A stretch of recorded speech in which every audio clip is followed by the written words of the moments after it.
अस्सलाम वालेकुम नाज़रीन।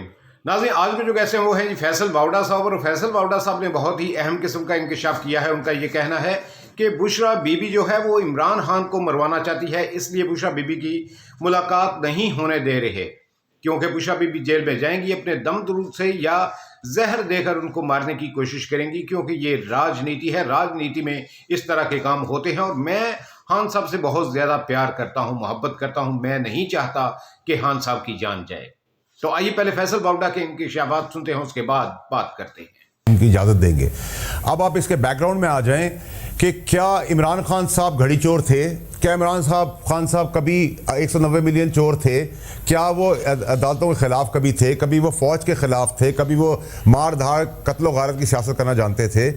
नहीं, इमरान खान साहब 22 साल में ऐसे नहीं थे। और मैं आपको उसकी मिसाल दे देता हूँ कि जो उनकी साबका बेगम है जमायमा खान साहिबा, वो अरबों डॉलर की मालिक हैं। जब उनसे तलाक हुई तो कानूनी तौर पर बरतानिया कानून के तहत आधी दौलत उनको मिलनी थी इमरान खान साहब को, तो उन्होंने वो नहीं ली। इसका मतलब वो चोर बेईमान इस किस्म का आदमी नहीं था। वो कब ऐसे हुए? जब ये खातून उनकी ज़िंदगी में आई। देखिए, वो किससे शादी करते हैं किससे नहीं करते, वो हमारा ज़ाती मामला नहीं है उनकी ज़ाती ज़िंदगी के अंदर। हम तो उनके कुत्ते का भी एहतराम करते हैं। मेरा उनसे सियासत में इख्तलाफ हुआ, मैं खड़ा हुआ, उन्होंने मुझे निकाल दिया। मेरा प्यार तो नहीं खत्म कर सकते। मैंने इमरान खान साहब को यही बताया है आपको। आपने कहा कि ज़ाती ज़िंदगी से नहीं है, मगर एक सिर्फ इशू है, सिर्फ एक इशू। देखिए, आपका क्या ओपिनियन है बुशरा बीबी के बारे में? यह मैटर करता है या इमरान खान साहब का क्या ओपिनियन है? उनका ओपिनियन अच्छा है। अब आप जो भी इल्जामात लगा रहे हैं, उनका ओपिनियन ये है कि वो उनकी बीवी है और वो कह रही है कि मैं वही कर रही हूँ जो इमरान खान ने कहा। सर मेरी बात सुने। 190 में पहले आए DGISI जनरल नासिर मुनीर साहब, उन्होंने करप्शन के चट्टे कट्टे खोले, ऑडियो वीडियो सबूत दिए इमरान खान साहब को। इमरान खान साहब ने बजाय उसको शाबाशी देते और बेगम को समझाते संभालते, वहाँ झगड़ा पड़ गया, उनको सैक करा दिया। फिर उनकी तकरीरी जनरल चीफ की होने लगी तो इन्होंने फैज़ के साथ मिलके गेम कर दी ताकि वो अगले चट्टे कट्टे ना खोले। फिर फैज़ को जो इन्फॉर्मेशन इंटेलिजेंस चीफ मिलती थी, वो बीबी रात को बकरे के सींग पकड़ के जिन भूतों की तावीज़ों के और इन चीज़ों के अंदर बता देती थी। वो भी खान सारे जो चपरासियों की तरह खड़े हुए, आज भी खड़े हुए, आपके सामने खड़े हुए, वो भी खड़े रहते थे। गोगी गैंग मेरे बाप का नहीं था। गोगी गैंग के तहत जितने काम हुए वो आपके सामने है। जो घड़ी चोरी की वॉइस कट आई है वो आपने सुनाई है अपने चैनल के अंदर, कि वो कह रही है मेरे दोस्त को, जुल्फी को, कि तुम घड़ी बेच दो, खान साहब काम की नहीं है। वो कह रहा है जी मुर्शिद। तो जो मुर्शिद है, अगर वो खान की तबाही का जिम्मेदार है, जामिन है, फिर फाले निकलना, बुजदार का ऐन निकलना, किसी का मीम निकलना, किसी का शीन निकलना, फिर उनके साबका शौहर ने अरबों रुपए कमाए हमारी हुकूमत के अंदर। ये गैंग जो 7 औरतों का गैंग है, मैं आपका छोड़ के जा रहा हूँ सवाल। अगले शो पे आप मुझे 7 खवातीन के नाम दे देना जिन्होंने पाकिस्तान को आगे लगाया। तबाही सर जो आज है शाहजेब साहब, वो तबाही अब खान की मौत की तबाही बनने जा रही है। मैं खान को मरने तो नहीं दूंगा, मरने नहीं दूंगा, क्योंकि इन्होंने तो खान की मौत के ऊपर, उसकी लाश के ऊपर सियासत 50 साल तक करनी है। अपने पुराने खसम और अपने बच्चों को दौलत देनी है, इक़्तिदार देना है और एंजॉय करना है। मगर देखिए, फराह गोगी और उस्मान बुज़दार के हवाले से जो इल्जामात आप लगा रहे हैं, वो इमरान खान साहब की बहन भी लगा रही हैं बुशरा बीबी पर। मगर प्रॉब्लम यह है कि इल्जामात उस वक्त भी लगते रहे। क्या इमरान खान साहब ने इन इल्जामात पर कान धरा या उन्होंने फराह गोगी का भी मीडिया पर आकर दिफा किया, उन्होंने उस्मान बुज़दार का भी आकर दिफा किया? इसका मतलब है वो इन इल्जामात पर बिलीव नहीं रखते हैं। अगर आपको इमरान खान साहब की फिक्र है, मगर इमरान खान साहब को लगता है कि उनकी बीवी को उनकी ज़्यादा फिक्र है ना। और बुशरा बीबी के बारे में पहले यह तासुर दिया गया कि उनको रिहा ही इसलिए किया गया कि कोई डील हुई है, मगर उन्होंने साबित किया कि वो डील के तहत नहीं हुई थी रिहा। अगर किसी ने यह समझा कि डील के तहत उन्हें रिहा किया जाएगा और वो डिलीवर करेंगी, तो उन्होंने तो बाकायदा तौर पर डी चौक तक आगे जाना, कारकुनों को लीड करना, पार्टी की लीडरशिप ना सुनना, उन्होंने तो उल्टा किया। शाहजेब साहब, आपके शो पे मैंने कहा था कि जो डील के तहत गए, उस डील से बाहर गए तो फिर हिरासत में भी जाएंगे। आप अपने आर्काइव से अगला आखिरी शो आप निकालें। मैंने आपको कहा था 27-28 को शो करेंगे, कुछ नहीं होगा, कुछ चेंज नहीं होगा। वैसा ही हुआ। डी चौक का ले लेते हैं। अगर डी चौक तक वो आने को तैयार थी और वो जान देने को तैयार थी खान के लिए, बकौल उनके वो कॉल दे रही थी मैं आखिरी होंगी, तो सबसे पहले मफरूर भागा कौन? गंडापुरा बीबी। और फिर उन्होंने बीबी ने अपनी बहन के थ्रू एक दास्तान बताई कि वो ज़बरदस्ती जदोकोब हो गई गंडापुर के हाथों और निकल गई यहाँ से, उनको ज़बरदस्ती ले गए। वो अपने कारकुनों को छोड़ना नहीं चाहती थी, वो जान देने को तैयार थी। अगले दिन CCTV फुटेज आ गई जिसमें वो टहलते हुए गाड़ी में बैठ रही हैं। तो ये सर मैंने घर में बैठ के तो नहीं, मैंने आपके चैनल में दिखाया है। अब आप इसके बरक्स आ जाए। ये सब कुछ क्यों कर रही थी वो? आज खान तकलीफें उठा रहा है, ये तकलीफें उठा रही हैं। आज खान से मिलने पाबंदी है, जो मैंने 2 दिन पहले कही थी कि नहीं मिलने देंगे, तो कौन पाबंदियां का शिकार कर रहा है? देखिए, दम, दरूद और बारूद, मुझे तो नहीं पता उसको कहाँ खिला देंगे जाके आज।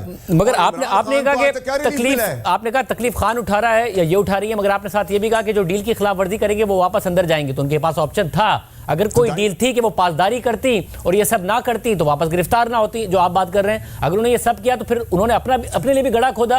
क्या डील हुई है फिर? देखिए सर, मेरी बात सुने। जब कोई अपने अंदर एक खुद ही लीडर बन जाता है ना, और अपने आप को समझता है कि आज तक जो चालें चली वो सब चलती रहेंगी, तो आदमी उसी शिकंजे में फंस जाता है। कुछ चीज़ें अल्लाह ताला के हाथ में भी हैं। वो जो ड्रामा करके देखें, चिड़िया का चूगना और चील का चीखना, ये 70 साल की उम्र में बर्दाश्त नहीं होता। 15 साल का कोई काका या काकी तो है नहीं कि ये सब ड्रामे करेंगे। यूं कर दिया तो मौक्कल उल्टे हो गए और गोलियां निकल गई और गरीबों को छोड़ के मारते हुए, गिरते हुए जेलों में डाल के भाग गए। कहाँ थी पीटीआई की लीडरशिप? वो अंगूठी वाले, बड़े बड़े शलवार कमीज पहनने वाले, दाढ़ी मूछों वाले, 6 पार्टियां छोड़ने वाले कहाँ हैं? अब वो तबला बजाएं।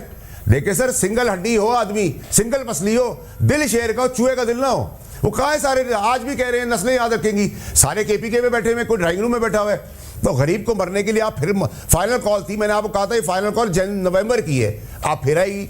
तो खान को क्या मिला? अब हमारा मसला है कि भाड़ में गई सियासत, भाड़ में गया इक़्तिदार। खान की जिंदगी तो बचानी है ना, खान को मरने तो नहीं देना कि उसके ऊपर सब सियासत करे। अब देखिए, आप बार-बार जब आप ये बार-बार ये बात करते हैं, तबाही आपने देखी है। खान साहब के करोड़ों चाहने वाले, जब आप बार-बार ये बात करते हैं, खान साहब रियासती तहवील में हैं, हुकूमती तहवील में हैं, उनकी जान को खतरा होना, इसकी सारी जिम्मेदारी और उनकी हिफाजत की जिम्मेदारी तो हुकूमत पर है। आप ये बार-बार जब बात करते हैं तो सवाल तो हुकूमत पर उठेगा।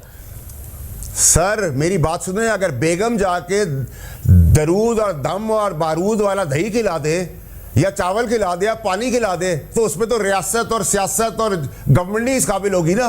वैसे देखें, इमरान खान साहब एक तवील अरसे से उनके साथ हैं। इमरान खान साहब एक तवील अरसे से उनके साथ हैं। अगर कोई ऐसी चीज होती है तो भी रियासत और हुकूमत पर ही सवाल उठेगा, बेगम पर सवाल नहीं उठेगा। वो अपनी बेगम के साथ बहुत लंबा अरसा रहे, ऐसा कुछ नहीं हुआ। इसका तरीका फिर यही है कि उनको बचाने के लिए फिर ना मुलाकात कराएं उनकी, कि उनकी जान तो हम उसको मरने तो नहीं देंगे, हम खान को मरने नहीं देंगे इंशाल्लाह अल्लाह के हुक्म से। ये तो ऐसा लग रहा है कि इमरान खान साहब की मुलाकात ना हो, क्योंकि मुलाकात होगी तो इमरान खान उन्हें अहकामात देंगे तो वो उन पर अमल करेंगे, इसलिए रियासत नहीं चाहती कि उनकी मुलाकात हो। सर आप तो बादशाह आदमी हैं, आप इसका मतलब दूसरी तरफ निकालना चाहेंगे तो आप निकाल लेंगे, तो मैं आपसे तो आगे कभी करूंगा नहीं। कि आपका तज्जिया है, आपका एनालिस्ट है, आप एनालिस्ट कर रहे चीजों को और आपकी एक स्टैंडिंग है। लेकिन सवाल का जवाब सर ये है कि खान की तबाही, मैं गलत हो सकता हूं, मैं झूठ बोल सकता हूं, मैं सब कुछ मानने को तैयार हूं आपकी बात को। बहनें तो नहीं करेंगी ना जो उसका खून है। मैंने बहनों पे क्यों नहीं इल्जाम लगाया है? बहनें क्यों गलत बोलेंगी? बहनें भी क्या मेरे साथ मिली हुई है क्या? या बहनों को भी कोई फायदा है?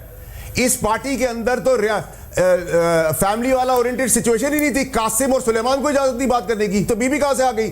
और बीबी को मान ले, या वो जो गए थे गौहर साहब और सलमान अकबर राजा साहब, उनकी बात को माने। बीबी की कौन सी, आज उनकी बीबी की भी सुभान अल्लाह आज स्पोक्स पर्सन पैदा हो गई है। मतलब अल्लाह की शान आप देखें, वो कह रही है केमिकल फेंक दिया, केमिकल फेंक, पहले थी गाड़ी का टायर पंचर हुआ, आप केमिकल फेंक दिया, फिर उनको 15 साल की काकी को एक गाड़ी में बिठाया और कहा हम डी चौक ले जा रहे हैं, और उनको जदोकोप कर दिया। ये एक आम बात है कि मुतज़ाद बयानात हैं। कब तक सुनेंगे सर? उनकी बहन कहती है कि गाड़ी पंक्चर हो गई थी, उनकी तर्जुमान आके कहती हैं कि केमिकल फेंक दिया था। उनकी बहन कहती हैं एक अलग बात करती हैं, बुशरा बीबी के इजलास में शिरकत के हवाले से तर्जुमान आकर बिल्कुल अलग बात करती हैं। दोनों कह रहे हैं कि उन्होंने बुशरा बीबी से बात करके मौक़िफ़ दिया। ये सब तज़ाद अपनी जगह पर मौजूद है। बट फैसल बावड़ा साहब, आप उन लोगों में से हैं जिन्होंने इमरान खान साहब को जब राइज हो रहा था और हुकूमत में आना था, किस तरीके से इदारे उन्हें ऊपर ला रहे थे। आप आई विटनेस हैं बहुत सारी चीज़ों के, और बहुत कम लोग हैं जो आपने देखा है वो। अब मसला ये है कि उन्हीं इदारों के लिए और उसी रियासत के लिए एक बहुत बड़ा मसला खड़ा हो गया है। इमरान खान साहब जेल में हैं तो वो हर महीने बाद इस्लामाबाद में इस किस्म का प्रोटेस्ट आ जाएगा, वरना 2 महीने बाद आ जाएगा। उन्हें रिहा करें तो इमरान खान खुद लीड करके ये प्रोटेस्ट लेके आ जाएंगे। तो रियासत के पास हल है क्या? मुज़ाकरात हल है? कोई मसले का हल किस तरह निकालें? देखिए शाहजेब साहब, पूरी दुनिया में जितनी रियासतें होती है ना, उनसे आप टक्कर नहीं लेते। ये तो बड़ी क्लैरिटी आप रखें। दूसरा ये कि आपका MQM पाकिस्तान और MQM लंदन की मिसाल सामने मौजूद है। वहाँ भी टेररिज्म होता था, वहाँ भी जलाओ गिराव होता था, कत्लो गारत होता था, शहर बंद होता था। बन गई ना MQM पाकिस्तान। क्या हुआ? यह भी बनेगी, पीटीआई पाकिस्तान बन जाएगी, नजरियाती बन जाएगी, हकीकी बन जाएगी।